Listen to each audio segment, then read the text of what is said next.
আসসালামু আলাইকুম দর্শক, সবাই কেমন আছেন? আজকে আবারও চলে আসলাম নতুন একটা ভিডিও নিয়ে আপনাদের মাঝে।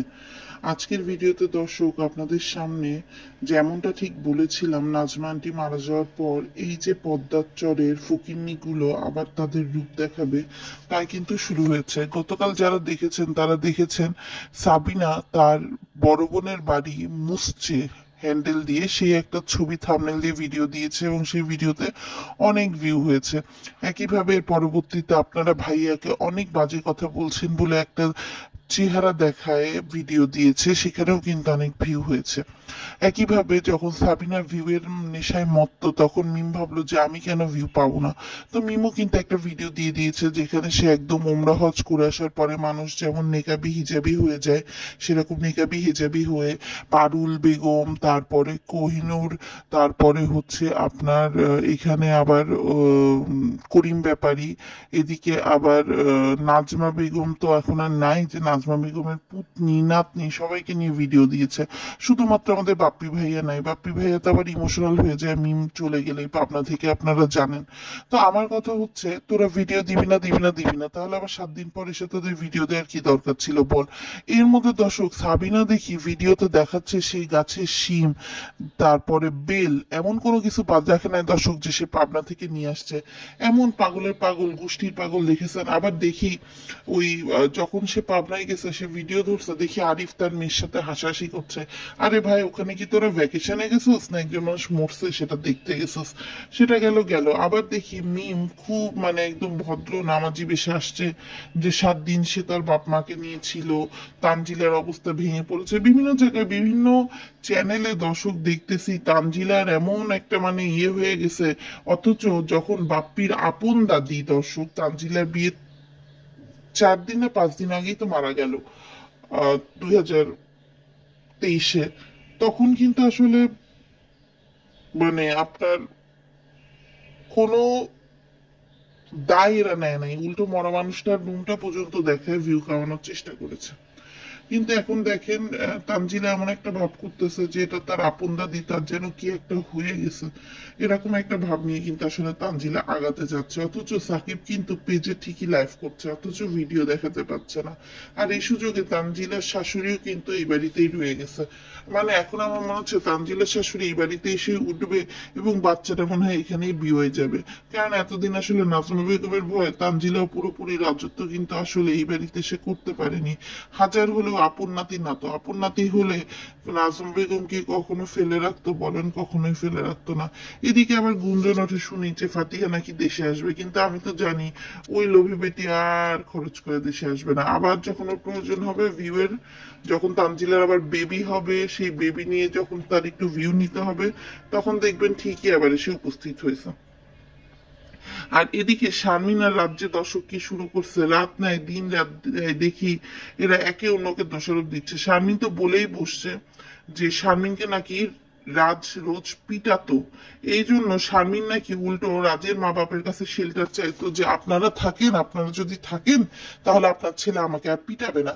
সেই জন্য নাকি রাজের মা সকাল থেকে সন্ধ্যা পর্যন্ত বা রাত 12টা পর্যন্ত নাকি শারমিনের বাড়ি থাকতো।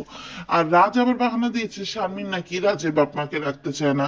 রাজ এটাও বলেছে যে রাজের কাছে টাকা ছিল না, কিন্তু শারমিন বলছে ঠিক আছে আমি আপনাকে শপিং করে দিচ্ছি, কিন্তু সেই ভিডিও আমার চ্যানেল থেকে প্রকাশ করা হবে, আমার চ্যানেল থেকে প্রকাশ হলে টাকা উঠে যাবে। এবং রাজ এটাও বলেছে, এই রেফারেন্সও দিয়েছে যে সেই জন্য দেখবেন যে আমার হচ্ছে চ্যানেলে কোনো বিয়ের শপিং ভিডিও নাই, সব নাকি শারমিনের চ্যানেলে আছে। আমার কথা, শারমিনকে যখন পিটাতো শারমিন এতদিন পরে সে কেন মুখ খুলছে? তার চ্যানেল নিয়ে গেছে, এখন কেন মুখ খুলছে?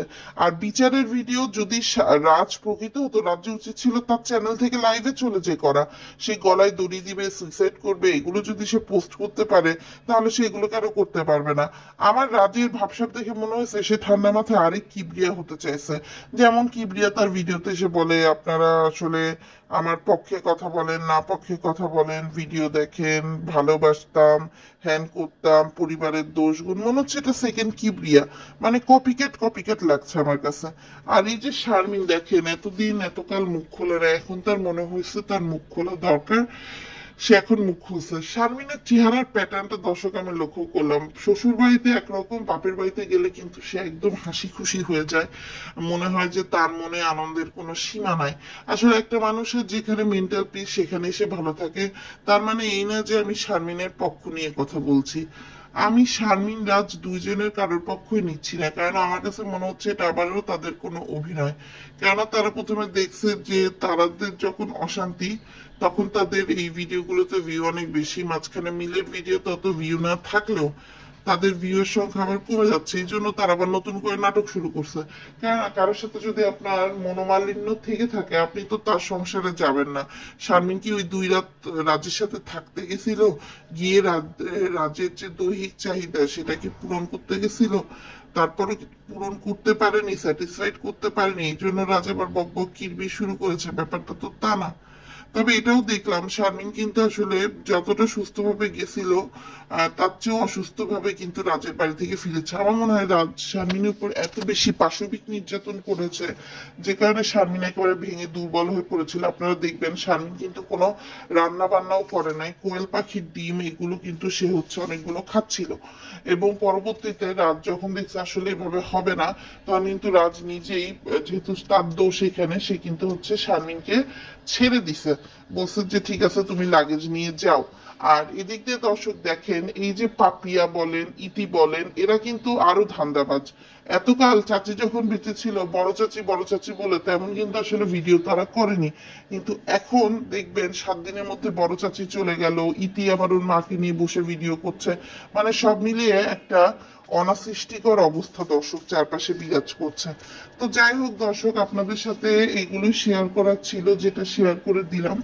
তো আপনাদের আশা করি হচ্ছে ভালো লাগবে। আর আজকের ভিডিওটা এই পর্যন্তই। তো সবাই ভালো থাকবেন, সুস্থ থাকবেন। আল্লাহ হাফেজ।